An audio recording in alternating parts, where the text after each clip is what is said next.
Hi, this is Vicky from Learning Home Volunteers, and welcome back to our learning session on monsters. Well, how did it go last week? Did they enjoy the monster gazing game? Or maybe their favorite activity was building a monster solely based on the roll of a dice. I'm sure you ended up with some very funny looking creatures. We certainly did.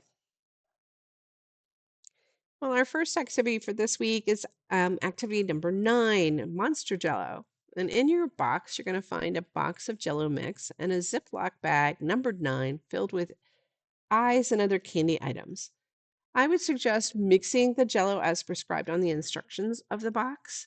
And then I would put your eyes and other items that you might want in a clear cup and then pour the Jello to fill the cup. Then set it to chill, and in a couple hours, you'll have Monster Jello. Now, I saw some other really good ideas for this. Another idea is if you have plastic cups, you can draw a face on them and they look like this. I thought it was so cute. This is activity number 10, Monster Mask. Well, we've eaten monsters, we've made monsters, but we actually haven't pretended to be a monster.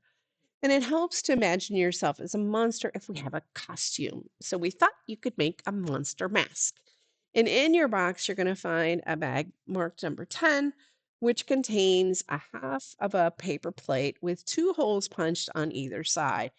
Use the elastic cord in the bag and then thread it through the holes, tie it, and this will allow your little learner to keep the mask on your face. Now, your child can wear it above their eyes and make a monster mask that's more like a hat, or they can cut holes in the mask if that's their choice, like the one we see here.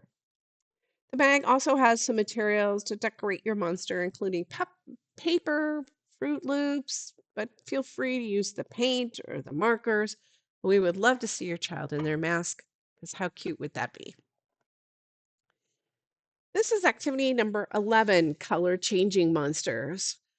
In your box, you're going to find a monster outline that kind of looks like this, and a bag with some tissue paper, and then a container of glue. You want to take the glue and then pour a little into a cup, add a little bit of water, and then what you want to do is dip the tissue paper in the glue and then affix it onto the paper that has the monster drawn on it. Now, we tried this with one of our volunteers' granddaughters, and she said that the monster must be feeling a lot of different colors because she has turned out quite nice like this. I guess so. Well, this is our last monster activity, activity number 12, egg carton monster puppets.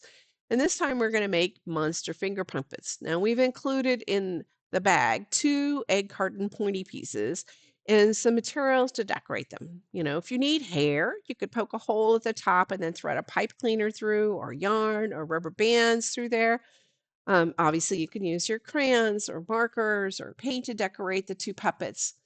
I thought 2 was a great thing because I wonder what monsters talk about with each other. I guess we're going to have to find out. What language do they speak? Will you be able to understand? Well, I hope you enjoyed this session. We certainly enjoyed making it fun for you. See you next session.